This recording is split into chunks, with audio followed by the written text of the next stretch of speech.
뭐가 두려워서 말을 막는 거예요? 이렇게 했냐라고 했더니 아니라고 했어요. 자, 여기서 잘 보세요. 저기 보세요. 제가 최초로 밝히는 겁니다.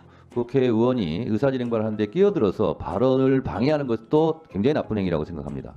그래서 네. 그다음 의사진행발언 서영교 의원님 의사진행발 해주시기 바랍니다. 박상용 검사 탄핵 관련한 청문회입니다. 그런데 위원장님, 박상용 검사가 나오질 않습니다. 그리고 다른 검사들이 나오지 않습니다. 이화영 전 부지사를 자그마치 111번을 검찰청으로 불러낸 검사들은 나오지 않고 온갖 고통을 받고 있는 이화영이라고 하는 분이 나왔으니 세상이 거꾸로 돼도 거꾸로 된 거 아닙니까?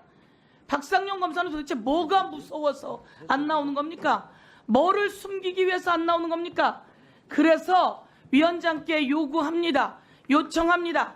나오게 해주십시오. 그리고 다음 국감 때 꼭 나오게 하고 안 되면 동행명령장을 발부해서 나오게 해야 합니다. 그리고 이번에 나오지 않은 것에 대해서는 국회를 무시하는 행위로 법적 조치 취해야 된다. 이렇게 이야기하고 그것을 위원장께 요구하겠습니다. 제가 이화영 증인이 재판에 나와서 이야기했습니다. 연어도 갖고 왔고 술도 갖고 왔어. 그래서 파티도 했고요. 그리고 저에게 이재명에게 보고했다고 이야기하라고 계속되는 요구가 있었습니다. 그게 김성태, 방용철, 그리고 안보수, 이화영, 그리고 쌍방울 임원들, 그리고 거기 박상용 검사도 있으면서 이런 회유와 조작이 있었습니다라고 고발을 했어요. 법정에서 진술을 했어요. 그랬더니 이 검사들이 아니라고 합니다. 그래서 우리가 그 출정 기록을 내놔라. 그래서 일부를 받았어요. 받아서 보니까 자그마치 이화영 전 지사를 111번을 검찰에서 불러냅니다. 그리고 김성태는 139번을 불러냅니다. 뭐가 두려워서 말을 막는 거예요? 제가 이야기하는 것은, 그래서 요구를 하는 건 바로 이겁니다. 이 출정 기록을 다 내놔야 합니다. 그리고 박상용 검사는 와서 자기가 몇 번을 불렀는지, 그리고 똑같은 장소에 똑같은 시간에 몇 번을 불렀는지 해야 됩니다. 제가 보여드릴게요. 이건 6월 18일입니다. 6월 18일 일요일이에요. 이화영 옥중 녹취에 의하면 일요일 같은 때는 쌍방울을 시켜서 육회 비빔밥, 언어 요리 등을 먹었다. 이렇게 나와요. 이렇게 했냐라고 했더니 아니라고 했어요. 자, 여기서 잘 보세요. 저기 보세요. 제가 최초로 밝히는 겁니다. 이날 김성태는 1시 11분, 방용철 1시 11분, 이화영 1시 11분에 똑같은 시간에 출정하고 들어올 때 11시 1분에 똑같이 3시 들어옵니다. 이런 날이 하루 이틀이 아니고요. 5월에서 7월까지 10번이 넘습니다. 보세요. 똑같이 나가고 똑같이 들어옵니다. 이것은 형 집행법 위반이에요. 뭐가 두려운 거예요? 도대체? 뭐가 두려워? 자, 보세요. 공범이라고 하는 것을 갖고 있는 거면 형 집행법 위반이 아니에요. 자, 발언 정리해 주세요. 위원장님께 요청하는데요. 아, 적당히 하세요. 위원장님께 요청하는데요. 이번 관련된 자료를 전부 다 받아주십시오. 출정 기록의 자료를 다 받아주고 박상용 검사 등 법무부와 검찰청에 이번 관련한 자료를 제출했을 겁니다. 다 제출하라고 해주십시오. 이상입니다. 자, 서영교 의원님의 의사 진행 발언에 대해서 말씀드립니다. 국민의힘 의원님들께서 서영교 의원의 의사진행 발언 내용에 대해서 말씀하시는데 발언 내용이 국민의힘 의원들에게는 귀에 거슬릴 수 있습니다. 저는 그 귀에 거슬리는 것보다 실제로 국회의원이 의사진행발을 하는데 끼어들어서 발언을 방해하는 것도 굉장히 나쁜 행위라고 생각합니다. 그래서 방금 같은 사례 같은 경우 서영교 의원이 의사진행 발언하는 것이 부적절하다고 생각하면 중간에 끼어들어서 소란을 피우거나 방해하거나 그러지 마시고 끝나고 나서 저한테 얘기하라고 수백 번 제가 얘기했을 겁니다. 그거를 지켜주시기 바라고요.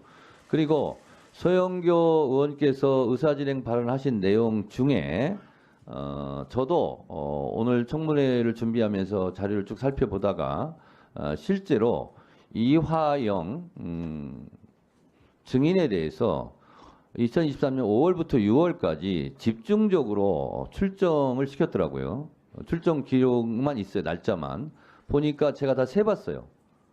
그 짧은 기간에 총 36회 386시간 조사를 받았는데 그 2023년 5월, 6월 동안 27회를 집중적으로 불러드렸더라고요. 근데 그 부분에 대해서 그러면 우리가 지금 진술회유, 연어파티 이런 의혹이 있지 않습니까? 그러면 이화영 증인만 부르지는 않았을 거라고요. 같이 불렀던 사람들, 김성태 등등 그 부분에 대해서 출정 기록을 제출해야 됩니다.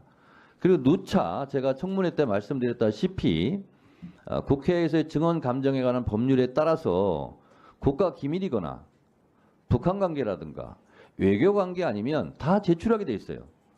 그런데 지금 법무부에서 지금 제출을 제대로 안 하고 있습니다. 이 부분에 대해서 법무부에게 다시 한번 얘기합니다.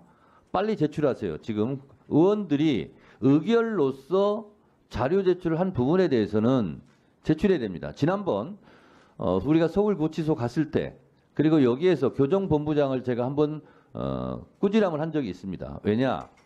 그때 뭐라고 답변을 했냐면 법원은 공개가 안 될 거기 때문에 유출이 외부로 안 될 거기 때문에 제대로 된 걸 제출했고 국회에는 공개되고 유출이 될 것 같으니까 제출 안 했습니다. 라는 발언을 해서 저한테 엄청난 질타를 받았고 아마 법무부 장관으로부터도 교정본부장이 질타를 받았을 겁니다. 똑같은 것이 지금 반복되려고 하고 있습니다. 법무부에서는 의원들께서 출정 기록, 김성태 등등 관련인들 출정 기록을 속히 제출해 주시기 바라고 아까 제가 잠깐 빼먹고 말씀 못 드렸는데 유상범 간사님께서 재판 중인 사안에 대해서 어떻게 이렇게 청문회를 할 수 있고 신문을 할 수 있냐 법상 그것은 아니다라고 말씀드렸는데 제가 법 규정을 제 생각이 아니라 법 규정을 정확하게 말씀드리겠습니다. 이것이 국회법 해설입니다. 국회법 해설인데요. 국정감사 및 조사에 관한 법률 재판에 관련된 사항을 제가 그대로 읽어드리겠습니다. 사법권의 독립과의 관계, 일반적인 사법행정에 대한 국정감사 및 조사는 가능하지만 소송이 계속 중인 사건의 재판 내용과 관련되거나 법관의 소송 지위, 재판 절차를 대상으로 하는 국정감사 및 조사는 인정될 수 없다. 아마 유상범 간사님은 여기까지를 강조하고 싶었는지는 모르겠습니다. 그 다음 사항이 더 중요합니다. 이와 관련하여 재판이 진행 중인 사건에 대하여 국회가 국정감사 및 조사를 할 수 없는지가 문제가 될 수 있는데 입법 취지상 국회가 독자적인 진상규명, 정치적 책임 추궁, 의정자료 수집 등의 목적으로 적법한 절차에 따라 국정감사 및 조사를 진행한다면 같은 사건에 대하여 재판이 진행되고 있다고 하더라도 다시 읽겠습니다.